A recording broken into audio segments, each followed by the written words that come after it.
The all is mind, the universe is mental.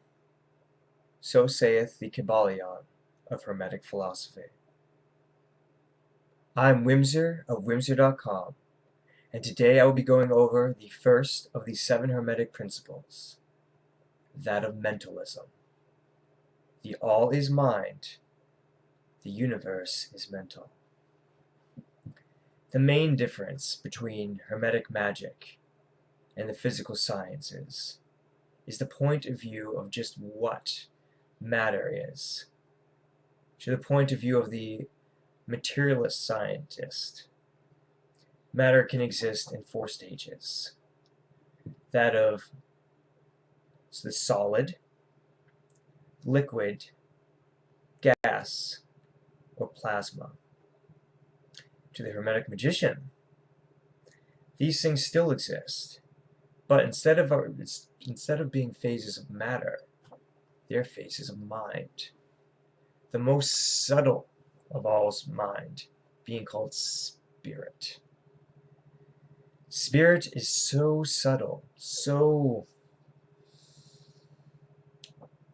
energy-like, that it literally exists everywhere simultaneously.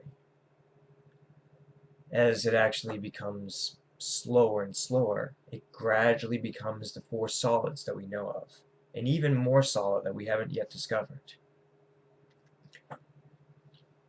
The all is mind, the universe is mental. What is the all? The all is everything there is, everything there is not, everything there can be, everything there can't be. It literally is everything. It literally is the all. It is all possibilities, all impossibilities. It is everything in the phenomenal universe, i.e. which we can see, that which we can measure, that which we can feel. But it is also those things that we can't perceive. It is nothing. It is infinity. It is even infinite light, infinite energy. We can sum this up in geometry as a single point. The point has no dimension. It has no width. It has no height. It has no breadth. It has no length. It only has position. In the case of the all, the position is everywhere. It is omnipotent, omniscient, basically everything you've ever thought of when you've thought about God the One. Not talking about individual gods, but God the One. The concept of everything. Now, why do we say the all is mind? Because, first off, we have to acknowledge that the all is infinite. If we acknowledge that it's infinite, that might make it a little bit difficult to think about. Of course, we notice that we have physical bodies. These are limited. These are finite.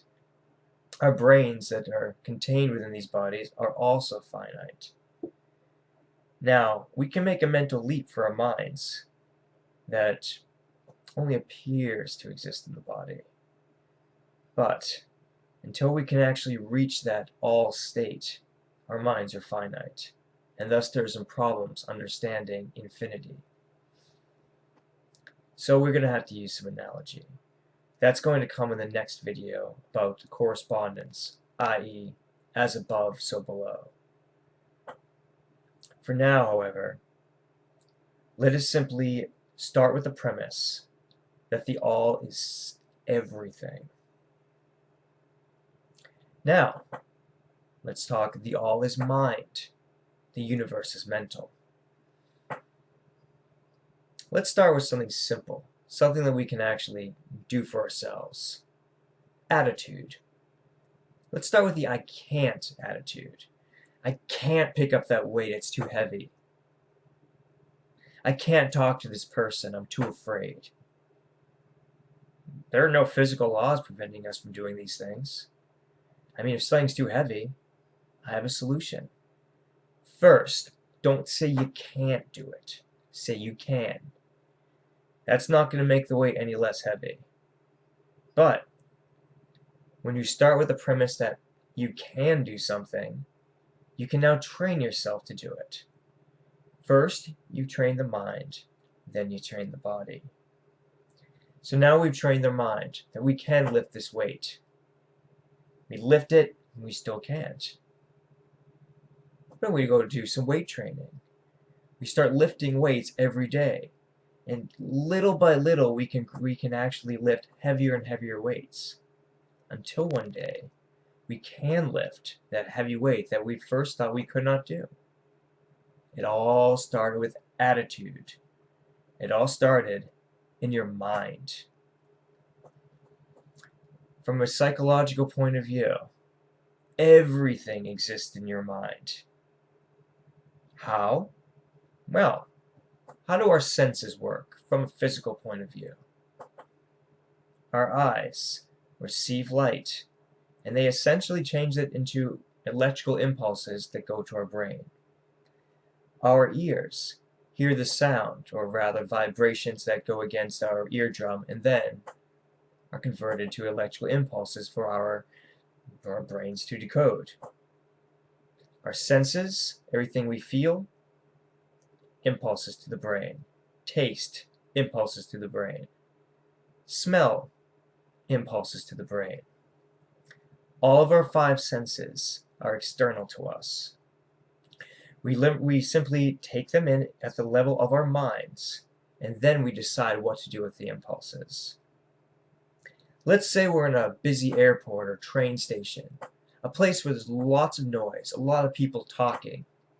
And now we're trying to listen to, say, one of our friends talk to us. We simply will pay attention to them talking, and we'll hear them speaking. But we still actually hear all the sounds around us. We just so happen to not be paying attention to those sounds most of the time. This works pretty much the same way for everything. We actually take in a lot more information than we actually use. Our mind decides what to use. We see either the car coming toward us really fast, hopefully, if that happens, so we can get out of the way, or we say, ooh, look, there's a shiny quarter on the ground, I'm going to pick it up.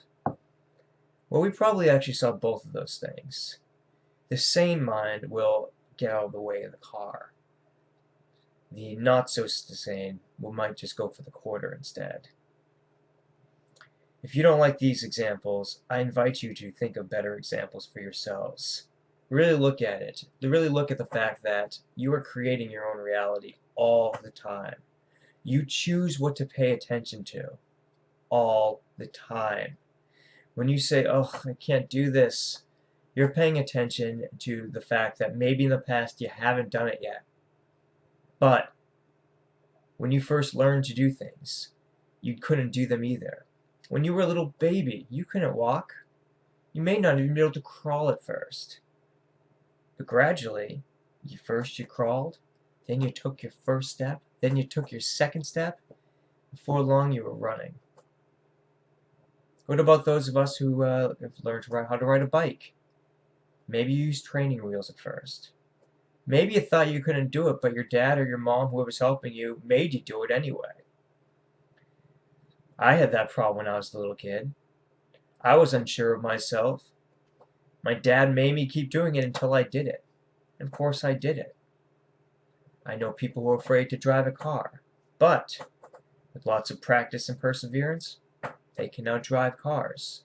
They demonstrated to themselves that they can. The all is mind. The universe is mental.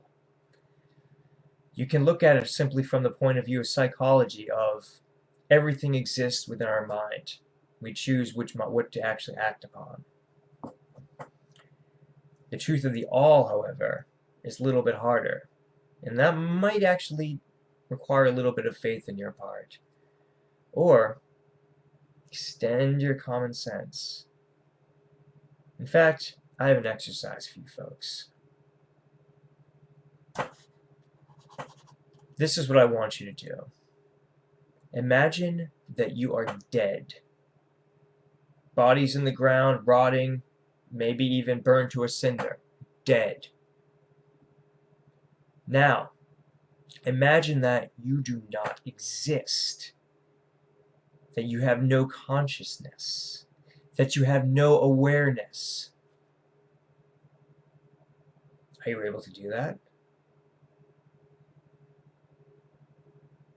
It's not so easy, is it? We can pretty much imagine anything. But why can't we imagine that we don't exist? Because these bodies are only a shell. We're experiencing everything through our own spirit, through our own soul. These bodies are temporary. We ourselves are part of the all. We ourselves are beings of pure energy, trapped by our own ideas that we are physical. That's something for another time, though. But think on that. Remember, the all is mind. The universe is mental. It all starts with attitude. All magic begins from these things. It's all about training our minds that things are possible. I'm not saying that you're going to levitate right out of your seat just by believing it right now. But if you choose something a little bit closer that you do believe is possible at first, and keep on pushing the boundaries, more and more things become possible. That heavy weight becomes liftable, if that's a word. That car that you may not have been able to drive becomes drivable. That hard mathematical problem becomes easier to solve with practice. The more and more you put on your mind to do, the more and more you allow yourself to believe, the more potential you will open up in and of yourselves, people. Remember, the all is mind. The universe is mental. There are many phases of mind. I just went over first the psychological aspect of this because I believe that's the easiest to understand. Now I'd like to ask you to believe that there are different phases of mind.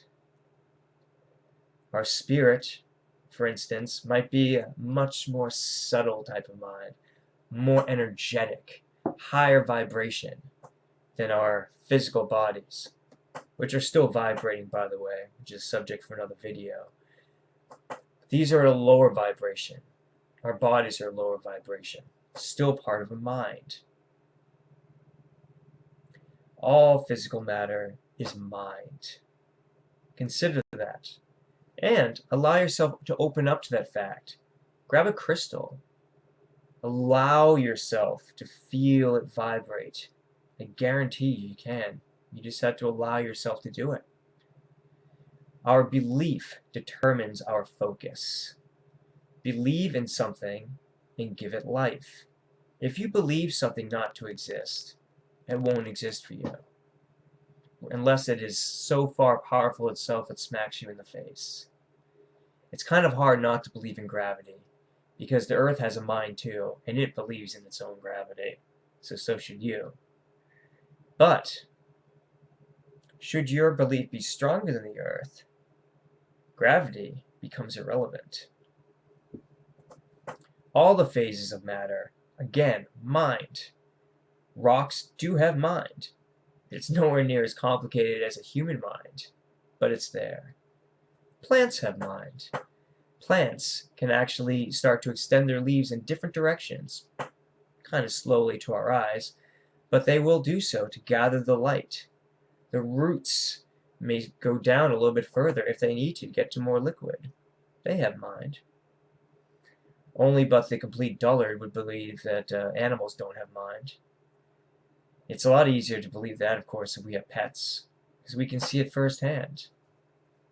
Just the lower vibration of human mind. But it's still there. And I guarantee you, the laws of mind are identical, whether you're a human being, an animal, a plant, or rock. Same laws apply. Let's go back to materialistic science. If you believe that everything is matter, then you have to believe that the mind follows the same rules as the rest of matter. It must follow the laws of physics if it's part of physics. Physics used to be called natural philosophy, so we can flip it around. Everything we see in physics, every law we see in physics, can be applied to your mind. Momentum, for instance, or like an object that's in motion will tend to stay in motion. We can relate that to mind. If you have a habit, maybe something that you do without being aware that you're doing, like perhaps you put on the same shoe with the same shoe on the right foot all the time, start putting your shoes on the right instead of the left all the time. That's a habit. You'll continue to put on the shoe on your right foot first all the time until you act on yourself to not do that. That's basically momentum in the sphere of mind. But don't take my word for it. I encourage you to think for yourself. That's one of the things I like to encourage in these videos. Think for yourself, people. Because the all is mind, the universe is mental. So saith the Kybalion. I'm Wimsaur of Wimsaur.com.